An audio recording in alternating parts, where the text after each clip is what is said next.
ঘর আমাদের যেমনই হোক, সেই জায়গাটাকে যদি একটু সুন্দর করে গুছিয়ে রাখা যায়, তাহলে কিন্তু সারাদিন পর বাড়ির লোকগুলো ঘরে ফিরে একটু শান্তি বা স্বস্তিতে থাকতে পারে। আর সেই ঘরটিকে যদি আমরা একটু সুন্দর করে রাখতে পারি, তাহলে আমাদের ফ্যামিলির প্রত্যেকের মানসিক শান্তিও গড়ে ওঠে, আর একে অপরের সঙ্গে একটা সুন্দর সম্পর্কও গড়ে ওঠে। বেডরুমের বেড কভার সবসময় যদি একটু হালকা রঙের হয়, তাহলে কিন্তু সেই ঘরের উজ্জ্বলতা আরও বেড়ে যায়। তাই আমার সবসময় পছন্দ হালকা কালারের বেড কভার।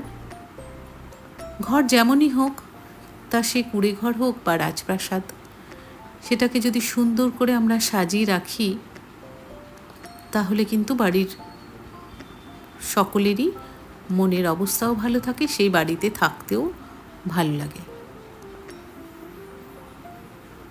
তাই ঘরটাকে যে যেমন সময় পায়, তার ঠিক সেই সময় অনুযায়ী ঘর গুছিয়ে নেয়, বা কেউ হয়তো সকালবেলা বা কেউ হয়তো দিনের শেষে, যার যেমন সময়, সেই সময় অনুযায়ী মানুষ ঘরটাকে গুছিয়ে রাখলে কিন্তু আমরা একটু সুন্দর করে আরও থাকতে পারি।